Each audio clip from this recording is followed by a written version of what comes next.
Hello, friends, and welcome to the Blue Sky Lounge, your favorite spot in the podcasting world to let your imagination run wild and armchair imagineer all things Disney. I'm your host, Tyler Ianco, and I'm here to take you on a journey where you can dream, create, and explore the Disney magic that lives inside your hearts and minds. Now, whether you're a Disney aficionado, a passionate dreamer, or just someone to add a little bit of pixie dust to your day, this podcast is the portal to a world where creativity knows no bounds. Together, we'll reimagine, redesign, and dream up the Disney experiences in your wildest fantasies, from new resorts and park attractions down to even the tiniest details that make Disney experiences truly enchanting. Now, don't forget to subscribe to the Blue Sky Lounge on your favorite podcast platform and connect with us on social media or on our website, theblueskyloungepodcast.com, and share your Imagineering ideas with us. Who knows? Your idea might even be featured on one of our next episodes. Speaking of episodes, this is episode 29, and our guest today is Sarah Gilliland. Today we will be discussing the retheming of Disney's Hollywood studios. Now today is a bit of a shorter episode as we haven't had any user submissions from any of our listeners, so please feel free to leave us some of your ideas on what you would like to see Disney create for their park guests, or even if you don't have any ideas for parks or resorts, maybe you have a really cool movie theme that you would like to share with us. Please feel free to do that. Just email us at tyler@theblueskyloungepodcast.com. Now get ready to let your creativity soar as we invite you to put on your Mickey ears, sit back, and join us here in the Blue Sky Lounge. And as Walt once said, if your imagination is ready, here we go. All right, well, today we have Sarah Gilliland with On the Road with Sarah. Sarah, how are you doing today? I am great, Tyler. Thank you so much for having me. Excellent. Thank you. Well, here on the Blue Sky Lounge, we like to welcome our guests and bring them on and talk about what they would love to see happen with Disney, what kind of blue sky thoughts they have. And when we first got in contact, I said, okay, I'm throwing the ball in your court. What do you want to do? And if I remember right, your answer was, I want to retheme Disney's Hollywood Studios. Mm-hmm. All right, so let's do it. Let's retheme it. Where are we starting? Well, we can start at the beginning, at the front gates, and maybe with the name. If we're going to keep the name, because I don't mind the name, to be honest with you. I was at MGM stand back in the day. So I liked that they kept it Hollywood. I like that direction. What I am sad about is that they took out things that really made it Hollywood. And in my opinion, they could have woven the two together a little bit better, because a lot of times people, well, at least, I'm sure you're familiar with Diz Twitter. That's where I get a lot of information and a lot of misinformation, to be quite honest with you. But I just like to read what people think and say and all that on there. And sometimes they have good things to say, and sometimes it's just a lot of drivel. So, but when it comes to Hollywood studios, I think there are some people, and I'm in that camp, that agree with them about becoming too concerned with IP, intellectual property, insertion into the parks. A lot of the Epcot people, purists or whatever you want to call them, are very concerned about that. And I don't see it as a problem there as much as I do at Hollywood Studios. I feel like what I loved about Hollywood Studios growing up was the charm and the nostalgia of kind of a way back when in the 1940s and in Hollywood. I loved the magic of Disney animation. I loved going in that building and seeing actual animators at work. I loved the backlot tour, as cheesy as it was. It reminded me a lot of, like, I don't know, what I love about, sorry, I'm kind of going in a different direction, but what I love about Galaxy's Edge is that I do feel like I'm in the Star Wars universe. I feel like I'm on a set. I could turn around and there'd be a movie camera right there and they'd say action. Like, I love that. I love how immersed I am. And I feel like they could have done that with more Hollywood something in there, something more with, like, exploring the animation, like why people, or something with Imagineering even, Like my kids are very fascinated with what it means to be a Disney. We watch the Imagineering story on Disney Plus. Well, mom, how did they get that job? What does that even mean? Do I need to be an actual engineer? And it's like, well, if you're going to build the stuff, yes. But if you just want to come up with the ideas and draw the plans, not necessarily. There's Hmm. lots of different categories of Imagineers and animators and artists and things like that. And I just feel like there could have been more, it could have almost been like a behind the scenes type park, like how we make the magic. Hmm. Um, because, as much as I do love Star Wars, I don't feel like it would fit anywhere else. So I feel like that's an appropriate Yeah. place for it. And I feel like Toy Story Land is a cool extension because, especially when they took out Honey, We Shrunk Ourselves and the kids area, Disney is about, Walt Disney said he built his park to bring families together. And I'm assuming that's what Roy wanted for Walt Disney World since he did it in honor of his brother. And Hmm.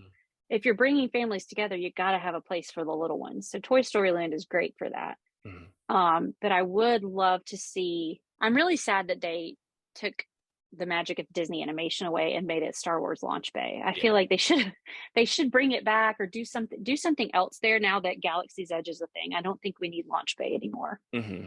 Sorry, I'm a big Star Wars fan, and I'm sure people, if they hear this, they're going to be a little angry that I said that. But I'm like, they're in different parts of the park. Like, I Yeah. think you need to have a cohesive story, so to speak.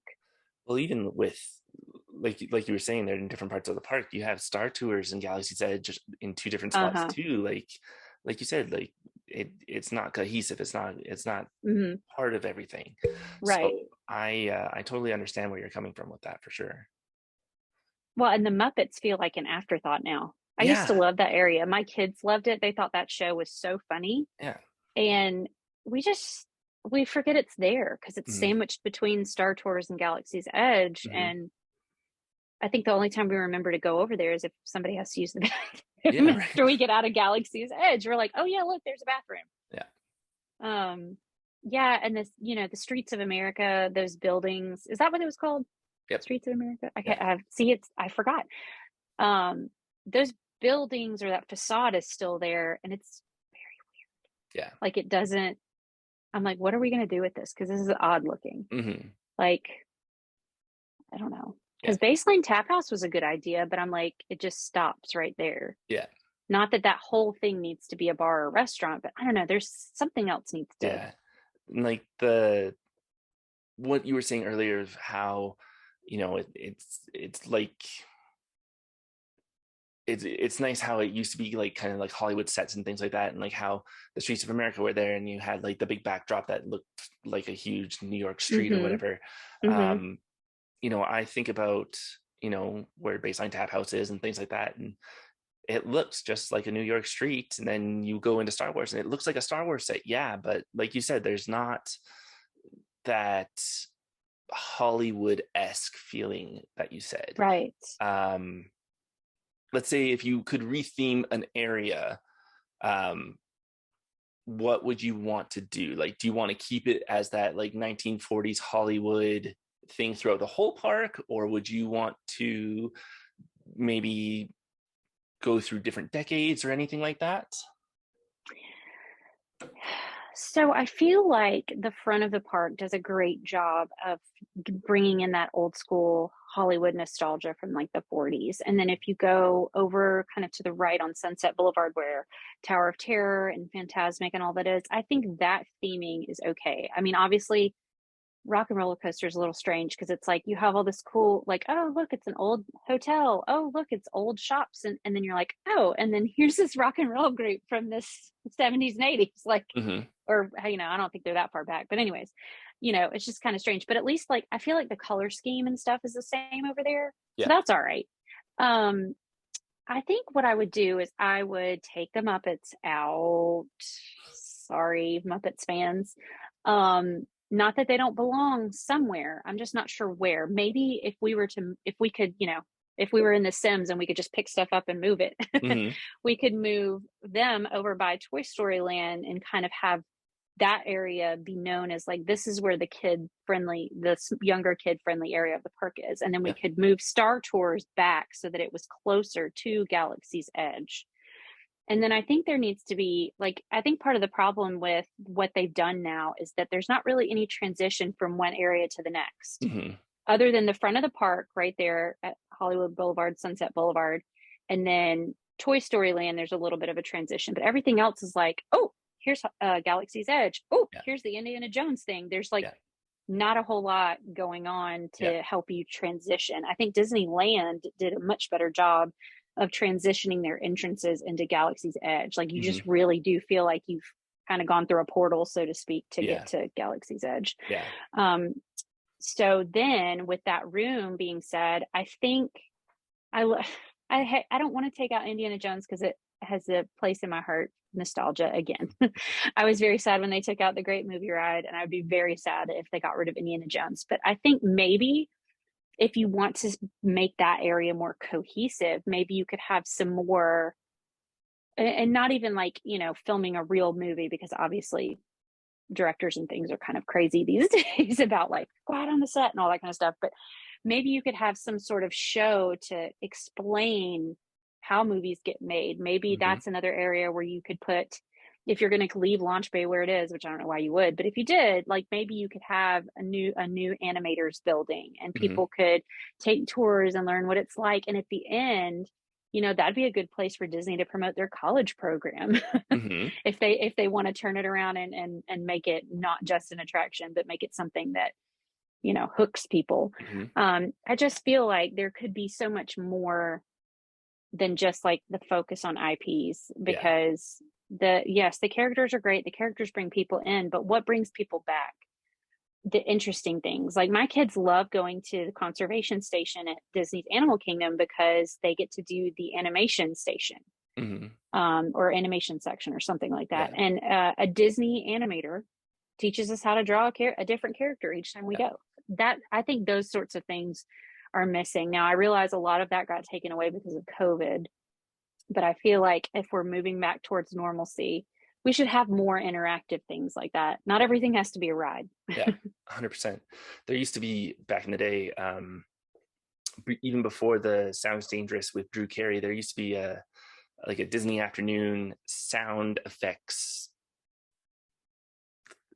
experience, I guess would be the easiest word for Yeah. it, Yeah. where guests could go up on stage and they had all of these different, pots and pans and shoes on wood and whatever, and there was like 6 stations, and each kid or teen or whatever would have maybe like 3 sound effects to do at their station, and whenever it was your turn, like the light would blink of where the sound that you needed to make. I remember that. Now that you're Yeah. describing it, I'm like, oh yeah, I remember that. That was Yeah. always fun. That was fun. Yeah. That was a So fun show. things It like was fun that to are really watch. cool, and like how you can Yeah. learn how to do like Foley like that, or even at the end of Sounds Dangerous, there was voiceover work that you could do, Mm-hmm. like pretend to be a sports announcer or something like that. Mm-hmm. Mm-hmm. Those are always like fun things, and like you said, the animation building, they could bring that back and have the Disney animators in there, even if they're not hand drawing. You can see them working on the computers like they do now. And like the animation class, like you were talking about, I loved doing the animation class at the animation building so much. I miss it so much. Yeah, me too. Me too. Um, The ones at Animal Kingdom are great, but it's not quite the same. yeah.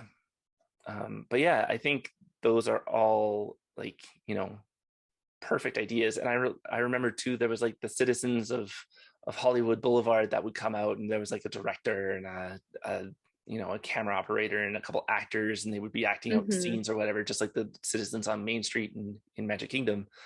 And it was always so much fun just to watch them interact with their guests around them and stuff.